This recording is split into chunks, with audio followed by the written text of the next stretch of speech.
যে গরম পড়ছে, এই গরমে তো দুপুরবেলা টয়লেটে বয়ে থাকা যায় না। সামনের সপ্তাহে টয়লেটে একটা এসি লাগাই এলাম। তার এক পর্যন্ত জঙ্গলে যায় প্রকৃতির মাঝখানে কামড়া সারি।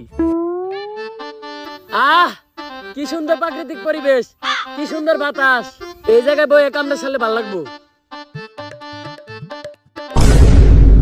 লাশ এখনই সিআইডি রে ফোন দিতে হইব। Hello CID. মাইয়ার নাম রিয়া। আমগে এসপি স্যারের হইতাছে বিয়া। মাইয়ার নাম রিয়া। আমগে এসপি স্যারের হইতাছে বিয়া। এই থাম তোরা, এখনো বিয়ে হয় নাই, মেয়ে দেখতে আইছি। কিন্তু স্যার সবাই বিয়ে করে শীতের দিনে, আপনি গরমের দিনে বিয়ে করতেছেন কেন? এমনি যে গরমের হিট, তারপরে যদি আপনি বিয়ার পরে হিট দেন, হিটেই তো আগুন লেগে যাবো গা। হাট! এই তো উল্টা পাল্টা কথার লেগেই আমার জীবনে কিছু হইলো না। তোরা একদম মুখ বন্ধ রাখবি। আমি যেই পর্যন্ত কিছু কইতে না কমু, তোরা আজকে একটা কথা কবি না। আমি জানি আমার লেগে বিয়েটা করা কত জরুরি। এত বয়স হয়ে গেছে আমার, 60-এ কোনো টেডি নাই, জীবনে কোনো বেডি নাই। আরে যেসব পোলাপান আগে আমার সামনে দিয়ে ন্যাংটা হয়ে ঘুরতো, ওইসব পোলাপান এখন বউ নিয়ে ঘুরে। পোলাপান সকালবেলা ঘুম থেকে ওইটা বউয়ের ফুটফুটে সুন্দর চেহারাটা দেখে, আর আমি দেখি তখন মতো কুত্তার চেহারা। এই তোর দুজন চুপ থাক, আমার শ্বশুর হয়ে পড়ছে। আসসালামু আলাইকুম আব্বা। ওয়ালাইকুম আসসালাম। তা বাবা, এরা কি তোমার বন্ধু নাকি? আরে না, ওরা আমার বন্ধু না, ওরা হইলো আমার কলিগ। ওর নাম অভিজিৎ আর ওর নাম দয়া। ও, তা বাবাজিরা কেমন আছো তোমরা? কেমন বেয়াদব পোলাপান লগে নিয়ে আইছো? মুরব্বী মানুষ একটা প্রশ্ন করছে, উত্তর পর্যন্ত দেয় না। দয়া, অভিজিৎ, তোরা এটা কি করতেছস? উনি মুরব্বী মানুষ, উনি একটা প্রশ্ন করছে, তোরা এটার উত্তর দিতেছস না কে? তোরা কি আমার মানিজ্য ডুবাবি নাকি? দেন এসপি স্যার, এক মুখ দিয়ে রকম কথা কোন আপনি? আপনার এটা মুখ নাকি পুটকি? আপনি তো কইছেন যতক্ষণ পর্যন্ত আপনি কথা কইতে না করবেন ততক্ষণ পর্যন্ত জানি আমরা কথা না কই, তাই আমরা কোনো কথা কই নাই, আমরা এক কথার মানুষ। থাক বাবাজিরা, ঝগড়া করো না। এই নাও মিষ্টি মুখ করো। আরে আব্বা, এই মিষ্টি টিষ্টি দেওয়ার আর কি দরকার ছিল? আমিও মিষ্টি খাই না, আমার লগে যারা আইছে ওরাও মিষ্টি খায় না। ওরা তো শেষ না, এই মিষ্টি খাওয়ার লিগে আমার লগে আইছে, তাই এই মিষ্টি নিয়ে আপনি ফিরিয়ে দিয়ে রেখে দেন। ঠিক কইছি না আমি অভিজিৎ? স্যার মিষ্টি গুলো যে মজা, আমরা এই নিয়ে 4 টাকা খাইলাম। আপনি একটা খায়া দেখেন, সেই স্বাদ। বাদ দাও বাবাজি, তোমারে আমার খুব পছন্দ হইছে। এই বিয়ের ভিতরে তোমার কোনো চাওয়া পাওয়া আছে নাকি? চাওয়া পাওয়া আছে নাকি মানে? এটা কি কইলেন আপনি আব্বা? আপনি কি আমার যৌতুক নেওয়ার কথা কইলেন? আমি কি যৌতুক নিতে পারি? আপনার কি মনে হলো আমি যৌতুক নিমু? যৌতুক না, আপনার যদি মনে চায় এই গরমের ভিতর আপনি আমার একটা এসি দিতে পারেন। আর আব্বা, আপনি আমার ভুল বুঝতেন না। আপনি যদি আমার এসি দেন, এসি তলে কি আমি ঘুমামু? ঘুমাইবো তো আপনার মাইয়া। আমি আর কতক্ষণ ঘুমামু? মনে করেন আমি সারা রাত ঘুমামু, তারপর সকালে একবার মুইতা আবার সারাদিন ঘুমামু। বাদ বাকি সময় তো আপনার মাইয়া ঘুমাইবো। আচ্ছা বাবা, একটা এসি না হয় দিলাম, তা আমার মাইয়ারে কি তোমার পছন্দ হইছে? বাবা, আপনার মাইয়ার আমার পছন্দ হয়েছে। আপনার মেয়ে তো আর দেখতে কম খারাপ না, কিন্তু একটা জিনিস তো জানাই হইলো না, তুমি কি করো? জি মানে আমি পড়ালেখা করি, আর পড়ালেখার পাশাপাশি এই মধ্যে ফ্রিল্যান্সিং করি।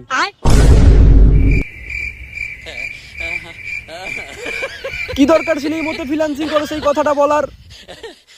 স্যার হুদা এই বিয়াটা করলেন না, এই গরমের মধ্যে বিয়াটা করলে এসিটা পাইতেন। এতক্ষণ আমরা 3 জনে মিলে এসি নিচে ঘুমাইতাম। তোর কি মনে হয় এসির তলে আমি বউ থিয়া তখন মতো কুত্তা নিয়ে ঘুমাইতাম? যত যাই হোক, ইমো ফ্রিল্যান্সার বিয়া করা দেবো না। ক্লাস 10-এ থাকতে আমি একটা মেয়েরে পছন্দ করতাম। অনেক সাহস করে ফেসবুকে আমি মেয়ের একটা মেসেজও দিয়ে দিই যে আমি তোমাকে কিছু বলতে চাই। মাইয়া কয় যে কিছু বলতে চাইলে রাত্রে মেসেজ দিবেন, রাত্রে সার্ভিস দিই। Audio call 500, video call 1000।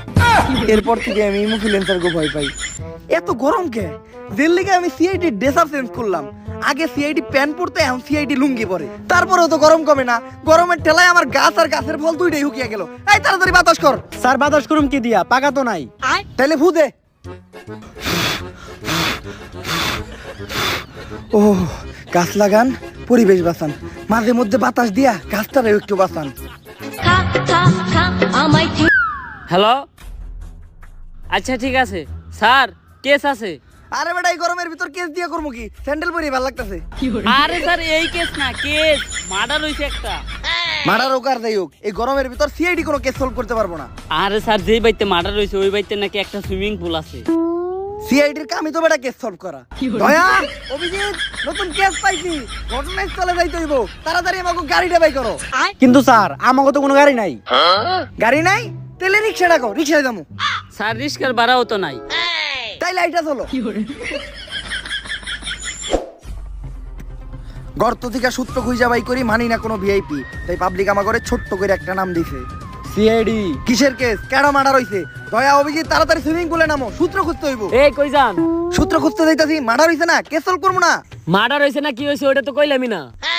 আচ্ছা তাহলে কি হইছে? কে লেগে সিআইডি রে ডাকছেন? মার্ডারই হইছে। এসিপি স্যার আমার আটকান, নইলে কিন্তু এই গরমের ভিতরে ভাঙে ফেলামু। দয়া ওরে কিছু কইস না, সুইমিং পুলের মালিক নাই তো আমার ঘরে পরে সুইমিং পুলে গোসল করতে দিব না। আমার একটা কল আইছে, 1 মিনিট একটু কথা বলে আসি।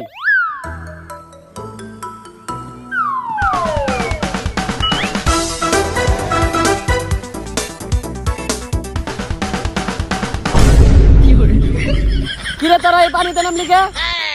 আরে আমরা সুইমিং পুলে নামছি কারণ এই সুইমিং পুলের নিশ্চিত কোনো সূত্র আছে। দয়া অভিজিৎ তন্ন তন্ন করে খুঁজো পানির নিচে, নিশ্চিত কোনো সূত্র বাবা। স্যার সূত্র পাইছি। আরে অভিজিৎ ছাড়ো, এটা এটা সূত্র না, এটা দিয়ে আমি মূত্র বিসর্জন করি। তোরা কি উঠবি নাকি আমি নামু? আপনার নামলে ভালোই হয়, 4 জন মিলে এক লগে গোসল করতাম। খারা তোকে উঠানি ব্যবস্থা করতেছি। এই ছাইরেন না, কারণ আমরা উঠতাছি। কোথায় এই মিষ্টি পানি, এটা তো আপনি নুনতা পানি ফেলাইবেন কে? উঠতাছি আমরা।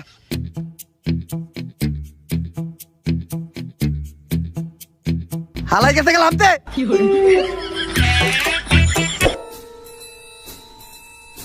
দয়া এই লোকটা বাইচা নাই, এর মানে বুঝতাছো? না তো স্যার। অভিজিৎ এই লোকটা বাইচা নাই, এর মানে বুঝতাছো তুমি? না তো স্যার। এই লোকটা বাইচা নাই, তার মানে এই লোকটা মরে গেছে। কিন্তু কথা হইলে এই লোকটারে মারলো কেডা? আরে স্যার, এটা ইনভেস্টিগেশন করার লিগাই তো আমগরে আনছে। দয়া অভিজিৎ ভালো করে খুঁজে দেখো, নিশ্চিত এই জায়গায় কোনো সূত্র পাওয়া যাইব।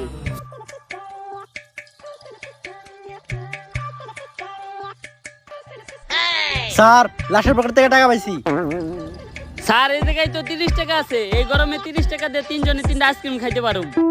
সিআইডি কি এতই নিকৃষ্ট, এতই খারাপ যে এখন লাশের পকেট থেকে পাওয়া টাকা দিয়ে আমাকে আইসক্রিম খাইতে হইব? লাশের পকেট থেকে পাওয়া টাকা এটা এটা আমার কাছে রাখতেছি, ইনভেস্টিগেশনের সময় কাজে লাগবে। আর তোমরা একটা কাজ করো, এই লাশটারে ফরেনসিক টেস্টের জন্য পাঠাও। আর এই জায়গাটা ভালো করে খুঁজে দেখো, নিশ্চিত অন্য কোনো তথ্য পাওয়া যাইব।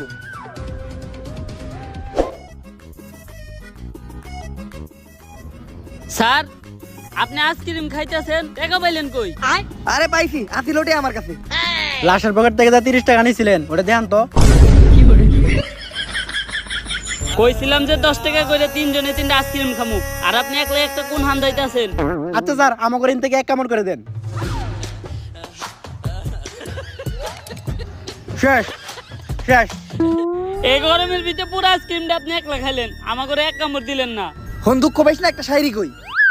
মাইয়ারা এত ফর্সা কারণ ওরা রাত্রে ঘুমানোর সময় দিয়া ঘুমায় নাইট ক্রিম। মাইয়ারা এত ফর্সা কারণ ওরা রাত্রে ঘুমানোর সময় দিয়া ঘুমায় নাইট ক্রিম। আর এই গরমের ভিতর কাউরে দিয়া খাইতে হয় না আইসক্রিম। লাস্টটা ফরেনসিক টেস্টে বাড়াইছিলি না? লো রে দেখে রিপোর্ট কি আইছে। ডাক্তার সাহেব, লাস্টার ফরেনসিক টেস্ট করে কি কোনো সূত্র পাওয়া গেল? না তেমন কোনো ক্লু পাওয়া যায় না, কিন্তু গরমে লাশের বিসি দুটো শুকাই গেছে। যে গরম, এই গরমে আমাকে বেশি হুকিয়ে গেছে, আর ওটা তো লাশ। কিন্তু এই তথ্যটা তো এই কেস সলভ করার জন্য যথেষ্ট না। এমন কিছু ক্লু দেন যেগুলো দিয়ে আমি এই কেসটা সলভ করতে পারবো। লাশের পকেটে তো একটা আইফোন ছিল, ওইটার ভিতরে কোনো ক্লু পাইতে পারেন? লাশের পকেটে আইফোন আছিল, এটা আপনি আগে কইবেন না? ওই আইফোনটার ভিতরেই তো আমি কোনো সূত্র পাইতে পারি। তাড়াতাড়ি আইফোনটা দেন। কেন? আইফোন তো আমি অনেক আগেই দয়া আর অভিজিৎরে দিয়ে দিছি। দয়া অভিজিৎ তখন যে আইফোন দিছে তোরা তো আমার একবার কইলি না? এটা তো আমি তখন আশা করি নাই। তখন এই চুরি করা কেডা শিখাইছে? স্যার আপনি তো শিখাইছেন। আরে আপনার কাছ থেকে দেখছি আমরা চুরি করা, বাটপারি করা, মানুষের হক মারে খাওয়া, এইসব 2 নম্বরের কামই তো আপনি করেন। তাই বলে একটা লাশের মোবাইল চুরি করবি? আচ্ছা দে মোবাইলটা দে। স্যার মোবাইল তো বেচে হালাইছি 30,000 টাকা। আমি 30 টাকা দিয়ে একটা আইসক্রিম খাইতে গেছি, আর এই মুড়া দিয়ে তোরা 30,000 টাকার কাম সেরে লাইছস। তোরা তো দেখা যায় চুরের উপর বাটপারি শুরু করছস। আমি কখনো আশা করি নাই যে একটা লাশের মোবাইল চুরি করে তোরা বেই চালাবি। এই টাকা তোরা খাবি কেমনে? তোকে ভিতরে কি বিন্দু পরিমাণ মানবিকতা নাই? আচ্ছা ডাক্তার সাহেব, আপনি একটা কাজ করেন, লাশের কিডনি, চোখ আর দাদা বেচা যায় তা সব আলাদা করেন।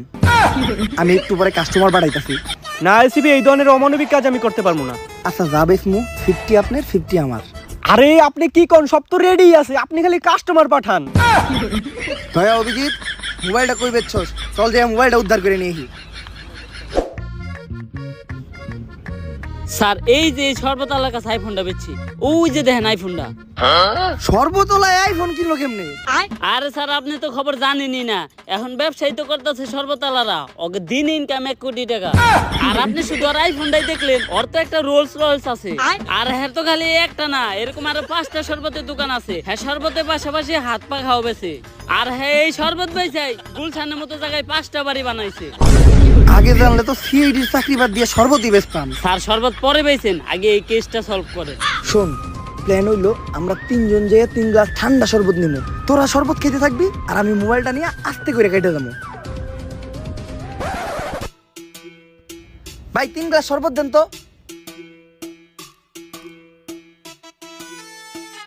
শরবতটি মজা আছে ভাই, বিধি বিধি হুদ্দা ঠান্ডা হয়ে গেল গা। বেশি করে বরফ দিয়ে আরেক গ্লাস শরবত বানান। আইফোন পেয়ে গেছি, কাম হয়ে গেছে গা। আমি যাই, তোরা বিল দিয়ে আহিস। দেখছস এসি ভালা বিলটা না দিয়ে আমাকে হাসাইতে হয়ে গেল। দাঁড়া, ওরা একটা ব্যবস্থা করতেছি। ভাই আপনি একটা উপকার করতে পারি, যদি আপনি আমাকে ফ্রিতে 2 গ্লাস শরবত খাওয়ান। কি ভাই? সুরের মতো দেখতে এই জায়গায় একটা লোক খারাই আসলো না, ওই আপনার আইফোন চুরি করে বাকছে। আরে নেগা, সাউন্ড একটা 14 প্রো ম্যাক্স দিত। আমি তো আর দুবাই থেকে 16 প্রো ম্যাক্স প্রি অর্ডার দিয়ে রাখছি। তাইলে তো মনে হয় শরবতের বিল দেওয়া লাগবো না। শরবত এটা হলো আমার ব্যবসা, ব্যবসা লয় কোনো খাতির নাই। তুই বিল তো দিবি, লোক আর বিলও দিবি। ফালা 3 লাখ। 3 গ্লাস শরবতের দাম 3 লাখ। যত গরম পড়বো তত শরবতের দাম বাড়বো। এসি বেড়া বাসায় থেকে তো আমরা ভেসে গেলাম। এখন কি করবো ভাই, এত টাকা তো আমার কাছে নাই। কোনো সমস্যা নাই।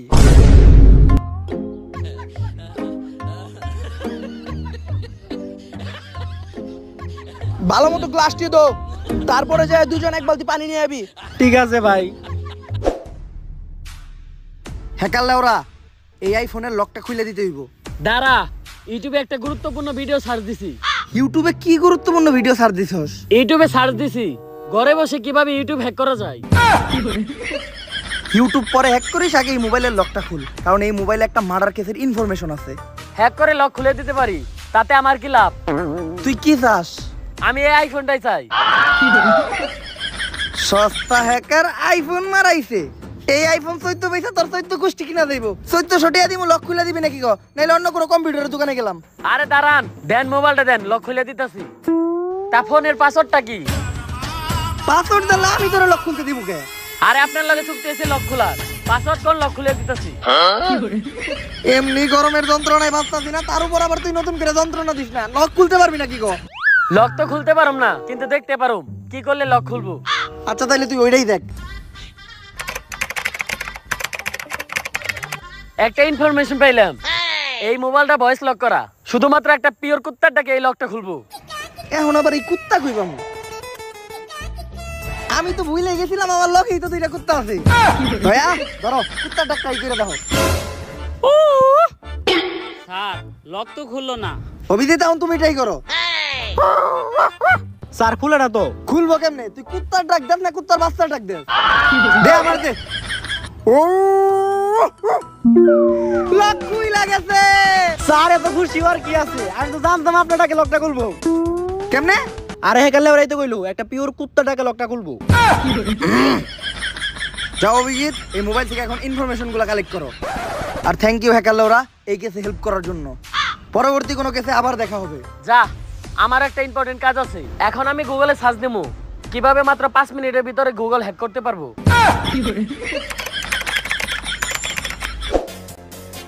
দয়া, অভিজিৎ, মোবাইলের ভিতর কি কোনো সূত্র পাইছো? হ্যাঁ স্যার পাইছি। আমার মনে হয় যে মরছে হে নুডলস খুব পছন্দ করতো। এটা কেমনে বুঝলা? আরে স্যার ওই ওর গার্লফ্রেন্ড এসএমএস করছে, please send me your noodles. আরে অভিজিৎ, ওটা নুডলস না, নুট। তা দেখো তো নুটস কি পাঠাইছে নাকি? হ্যাঁ স্যার পাঠাইছে, এখন আর শো করে নাই, লোডিং হইতাছে। কারো পার্সোনাল জিনিস কখনো দেখতে হয় না। কারো পার্সোনাল জিনিস দেখা কোনো ভদ্রলোকের কাজ না। তোরা একটু সাইডে দেয় বয়, বাদ বাকি ইনকোয়ারিটা আমিই করতেছি।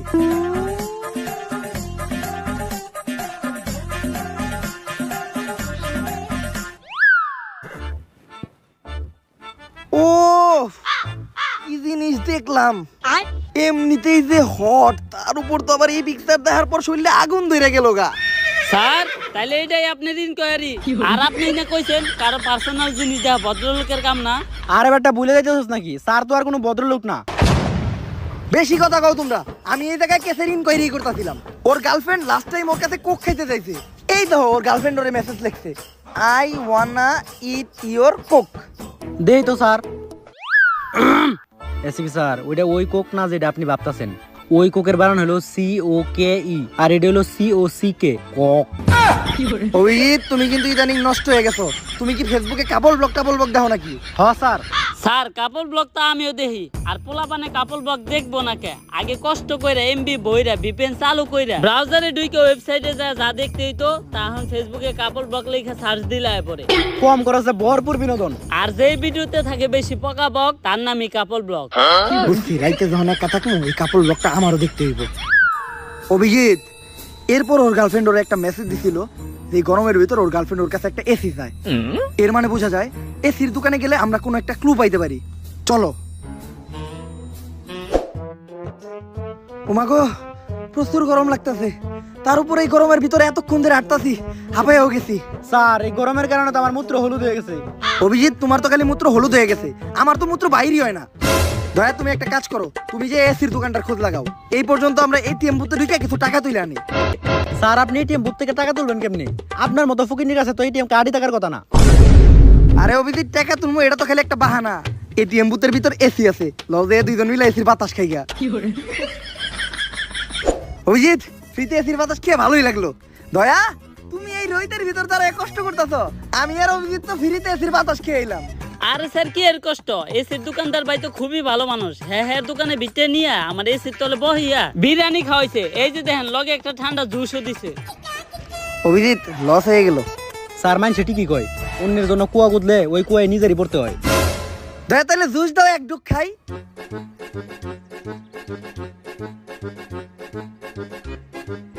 স্যার শেষ। তাই এই এসির দোকানদারের কাছে কেসের ব্যাপারে কোনো ইনকোয়ারি করছো? হসার ইনকোয়ারি করছি, উনি তেমন কিছু জানে না। ওই মৃত ব্যক্তি শুধু ওনার কাছে এসি কিনতে আসছিল। আসলে উনি কিছু টাকা অ্যাডভান্স করে এসিটা অর্ডার করে গেছিল, কিন্তু পরে আর এসিটা নিতে আসে নাই। আর এখন আপনাদের মুখ থেকে শুনলাম সে নাকি খুন হয়েছে। শুনে অনেক খারাপ লাগলো। আসলে তার কোনো আত্মীয়স্বজন থাকলে আমাকে একটু জানেন, আমি তার দেওয়া অ্যাডভান্স টাকাটা ফেরত দিতে চাই। আরে আমরাই তো আত্মীয় স্বজন, আমি ওর মামা তো ভাই, ফুফুমা তো ভাই, ও চাচা তো ভাই। ভাগত থেকে হ হ। আচ্ছা, তাহলে টাকাটা আপনারাই রাখেন। স্যার, একটা মরা মানুষের টাকা মাইরা খাইবেন, এটা কি ঠিক হইব? দয়া, তুই তো আমার ভুল বুঝতেছস। আমি এই টাকাটা নিজের খাওয়ার লেগে নেই নাই। আমি চিন্তা করছি এই টাকাটা দিয়া তারা সপ্তাহে একদিন ভালো মন্দ খাইতে পারে না, তা করে বিরিয়ানি খাওয়ামু। স্যার এতদিন পর আপনার হাতে দিয়েছে, আজকে আপনি ভালো একটা উদ্যোগ নিছেন। অনেক খুঁজে দেখলাম, বুঝছস, এই শহরে আমাকে মতো গরিব আর একটাও পাইলাম না। হসার আপনি ঠিকই কইছেন। বিরিয়ানির লগে আবার ঠান্ডা জুস, ও গরমে শান্তি। টাকা তো আরো আছে, চিন্তা করছি খাওয়া দাওয়া শেষ কইরা গরিব দুঃখী গুলোকে জামা কাপড় কিনতে যাবো। আমাকে মতো গরিব তো আর এই শহরে একটাও নাই। জামা কাপড় কিনা ওই জামা কাপড় আবার নিজে করে দান করবো, সব হইব।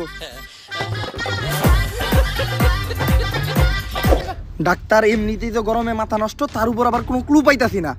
এই কেসটা আমরা সলভ করবো কেমনে? স্যার আপনি ক্লু খুঁজলে তো পাইবেন, আপনি তো করতেছেন খালি দান্দা। অভিজিৎ, তুমি কিন্তু একটু বেশি কথা কও। চুপচাপ শোনা একটা শায়রি কই।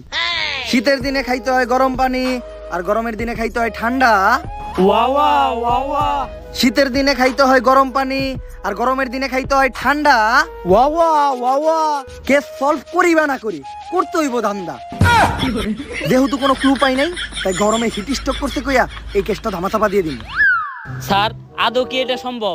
দয়া, এটা উমরন ফায়ারের ভিডিও, এই জায়গায় যে কোনো কিছু সম্ভব। ও হ্যাঁ, আপনারা তো আমি একটা কথা বলতে ভুলেই গেছি। ওর মৃত্যুটা হয়েছে মাথায় আঘাত পাওয়ার কারণে, আর ওইটা সম্ভবত কোনো বরফের টুকরো হবে, কারণ ওর মাথাটা অতিরিক্ত ঠান্ডা এবং ভিজা ছিল। ডাক্তার, এই কথাটা তুমি আমার আগে কইবা না? এখনই ঘটনার স্থানে চলো, নিশ্চিত ওই জায়গায় আমরা ভালো করে খুঁজলে যে কোনো একটা সমাধান পাইতে পারি। দয়া, অভিজিৎ, এই পুরো জায়গাটা তোমরা তন্ন তন্ন করে দেখবা। যদি কোনো সূত্র পাও তাহলে ওইটা তোমরা আগে নিজেরা যাচাই করে দেখবা, আর যদি কোনো টাকা পয়সা, মোবাইল বা মানি ব্যাগ পাও তাহলে ওইটা আমারই না দেখাইবা। স্যার জায়গাটা একবার ভালো করে দেখেন, চেনা চেনা মনে হইতেছে না? হসার ভালো করে দেখেন। আর ডাক্তারে জানি কি কইছিল, পোলাটা বরফের আঘাতে মারা গেছে। তার মানে কি? দয়া, অভিজিৎ, আরো জোরে জোরে ঢোল। স্যার আর কত জোরে ঢলমু, ঢলতে ঢলতে তো আপনার পিঠার খাল তুলে নিলাম। আরে বেটা, তাও তো গরম কমে না। ও মাবুদ, দুবাইয়ের মতো গরম দিলা, কিন্তু শেখে মতো বিবি আর টাকা তো দিলা না। স্যার, বিবির কথা উঠাতে একটা কথা মনে পড়লো। এত কষ্ট করে বরফ না রইলে যদি একটা বিয়া করতেন, তাহলে শ্বশুর বাড়ির থেকে যৌতুকে একটা এসি আনতে পারতেন। দয়া, তুই তো ভালো বুদ্ধি দিছস, তাড়াতাড়ি বরফ সরা। ফেসবুকে এখনই একটা স্ট্যাটাস লাগাই, চরিত্রবান মেয়ে পাইবা না পাই, যৌতুকে একটা এসি চাই। বিয়া করবো এসি নিবো। স্যার তাহলে বরফটা কি করবো? ওটা জঙ্গলে ফেলাই দে। আর যখনই আমরা দুইজনে মিলে বরফটা জঙ্গলে ফালাইতে গেছি, হয়তো তার কিছুক্ষণ আগে ছেলেটা গরমের কারণে টয়লেটে না যায় প্রকৃতির মাঝখানে বাতাসে বসে ইম্পর্টেন্ট কাজ সারতে আসছিল, কিন্তু আমরা কোনো কিছু খেয়াল না করেই বরফটা জঙ্গলের মাঝখানে ছুঁড়ে ফেলি, আর যেটি ওই ছেলেটার মাথায় গিয়ে পড়ে। আর গরমের ভিতর দুপুরবেলা টয়লেটে না যে জঙ্গলে হাঁকতে যাওয়ার জন্য ওই ছেলের জন্য কাল হয়ে দাঁড়ায়। তাইলে স্যার ও কি আমাগো কারণে মরছে? স্যার আমি আর অভিজিৎ এখন মার্ডার মামলার আসামি, এখন আমাগো কি হইব? আরে তোরা চিন্তা করস কে? আমি আছি না, আমি থাকতে তো করে কেউ কিছুই করতে পারবো না। স্যার আপনি ঠিকই কইছেন, আপনি থাকতে আমাকে কেউ কিছু করতে পারবো না, খালি 10 বছরের নিকে জেলে বইরা দিছে। দয়া অভিজিৎ, হয়তো তোরা একটা জিনিস জানতি না, যে এই কেসটা সলভ করতে পারলে আমরা 10 লাখ টাকা পাইতাম। তাই তো ঘরে ভিতরে ঢুকাইয়া আমি কেসটা সলভ করছি। এখন আর 10 লাখ টাকা 3 ভাগে ভাগ করতে হইব না। তাই তোরা দুইজন পয়সা মরবি এই জেলে, আমি গরমে গোসল করতে যাবো সুইমিং পুলে। ला भोसड़ी के बेटे बेटे अरे बेटा मौज कर दे।